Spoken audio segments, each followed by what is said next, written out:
मेरे दो डैडी थे, एक अमीर और दूसरे गरीब। एक बहुत पढ़े लिखे थे और समझदार थे। वे पीएचडी थे और उन्होंने अपने 4 साल के अंडर ग्रेजुएट के काम को 2 साल से भी कम समय में कर लिया था।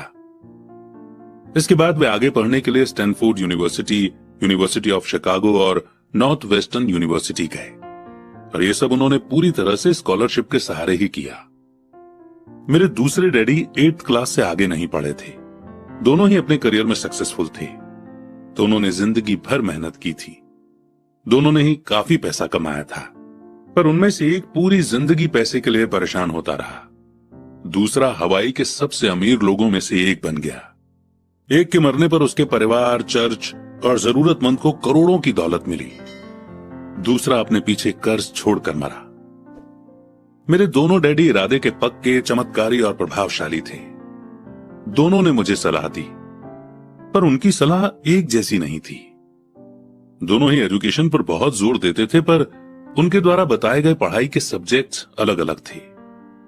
अगर मेरे पास सिर्फ एक ही डैडी होते तो मैं या तो उनकी सलाह मान लेता या फिर उसे ठुकरा देता। क्योंकि सलाह देने वाले दो थे, इसलिए मेरे पास दो बिल्कुल अलग अलग विचार होते थे, एक अमीर आदमी का और दूसरा गरीब आदमी का। किसी भी एक विचार को सीधे सीधे मान लेने या न मानने के बजाय मैं उनकी सलाह पर काफी सोचा करता था, उनकी तुलना करता था और फिर खुद के लिए फैसला किया करता था। समस्या ये थी कि अमीर डैडी अभी अमीर नहीं थे और गरीब डैडी अभी गरीब नहीं थे। दोनों ही अपना करियर शुरू कर रहे थे और दोनों ही दौलत और परिवार के लिए मेहनत कर रहे थे, पर पैसे के बारे में दोनों के विचार और नजरिए एकदम अलग थे। एग्जाम्पल के तौर पर एक डैडी कहते थे कि पैसे का मोह ही सभी बुराइयों की जड़ है, जबकि दूसरे डैडी कहा करते थे पैसे की कमी ही सभी बुराइयों की जड़ है। जब मैं छोटा था तो मुझे दोनों डैडियों की अलग अलग सलाह से दिक्कत होती थी। एक अच्छा बच्चा होने के नाते मैं दोनों की बातें सुनना चाहता था। परेशानी ये थी कि दोनों एक जैसी बातें नहीं कहते थे। उनके विचारों में जमीन आसमान का फर्क था, खासकर पैसे के मामले में। मैं काफी लंबे समय तक ये सोचा करता कि उनमें से किसने क्या कहा और क्यों कहा और उसका नतीजा क्या होगा। मेरा बहुत सा समय सोच विचार में ही गुजर जाता था। मैं खुद से बार बार इस तरह के सवाल पूछा करता, उन्होंने ऐसा क्यों कहा? और फिर दूसरे डैडी की कही हुई बातों के बारे में भी इस तरह के सवाल पूछता। काश मैं ये बोल सकता कि हाँ वे बिल्कुल सही हैं, मैं उनकी बातों से पूरी तरह से सहमत हूं, या ये कहकर मैं सीधे उनकी बात ठुकरा सकता था, बुढ़े को यह नहीं पता कि वो क्या कह रहा है। अब क्योंकि दोनों ही मुझे प्यारे थे, इसलिए मुझे खुद के लिए सोचने पर मजबूर होना पड़ा। इस तरह सोचना मेरी आदत बन गई, जो आगे चलकर मेरे लिए बहुत फायदेमंद साबित हुई। अगर मैं एक ही तरह से सोच पाता तो ये मेरे लिए इतना फायदेमंद नहीं होता। पैसों का सब्जेक्ट स्कूल में नहीं बल्कि घर पर पढ़ाया जाता है। शायद इसीलिए अमीर लोग और ज्यादा अमीर होते जाते हैं, जबकि गरीब और ज्यादा गरीब होते जाते हैं, और मिडिल क्लास कर्ज में डूबा रहता है। हम में से ज्यादातर लोग पैसे के बारे में अपने माता पिता से सीखते हैं। कोई गरीब पिता अपने बच्चों को पैसे के बारे में क्या सिखा सकता है? वो सिर्फ इतना ही कह सकता है कि स्कूल जाओ और मेहनत से पढ़ो।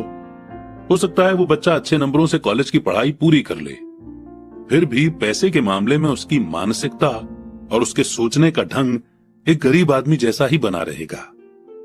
ये सब उसने तब सीखा था जब वो छोटा बच्चा था। पैसों का टॉपिक स्कूलों में नहीं पढ़ाया जाता।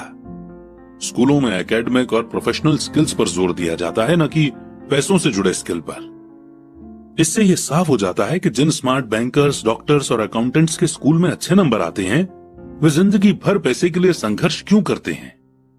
हमारे देश पर जो भारी कर्ज लदा हुआ है, वो भी काफी हद तक उन बेहद पढ़े लिखे राजनेताओं और गवर्नमेंट ऑफिसर्स के कारण हुआ है, जो इकोनॉमिक पॉलिसी बनाते हैं।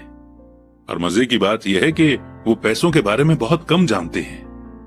मैं अक्सर नई सदी में आने वाली समस्याओं के बारे में सोचता हूं। तब क्या होगा जब हमारे पास ऐसे करोड़ों लोग होंगे जिन्हें फाइनेंशियल और मेडिकल हेल्प की जरूरत होगी।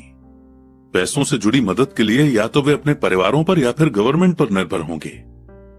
क्या होगा जब मेडिकेयर और सोशल सिक्योरिटी के पास का पैसा खत्म हो जाएगा? किस तरह कोई देश तरक्की कर पाएगा अगर पैसे के बारे में पढ़ाई की जिम्मेदारी माता पिता के ऊपर छोड़ दी जाएगी? जिनमें से ज्यादातर गरीब हैं या गरीब होंगे। क्योंकि मेरे पास दो प्रभावशाली डैडी थे, इसलिए मैंने दोनों से ही सीखा। मुझे दोनों की सलाह पर सोचना पड़ता था। इस तरह से सोचते सोचते मैंने यह भी जान लिया कि किसी इंसान के विचार उसकी जिंदगी पर कितना जबरदस्त असर डाल सकते हैं।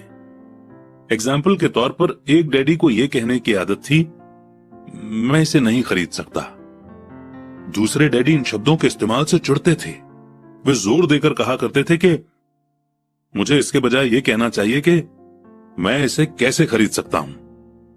पहला सेंटेंस नेगेटिव है और दूसरा सवाल उठाने वाला। तो पहले में बात खत्म हो जाती है और दूसरे में आप सोचने के लिए मजबूर हो जाते हैं। मेरे जल्द ही अमीर बनने वाले डैडी ने मुझे समझाया कि जब हम कहते हैं कि मैं इसे नहीं खरीद सकता, तो हमारा दिमाग काम करना बंद कर देता है। इसके बजाय जब हम ये सवाल पूछते हैं कि मैं इसे कैसे खरीद सकता हूं, तो हमारा दिमाग काम करने लगता है।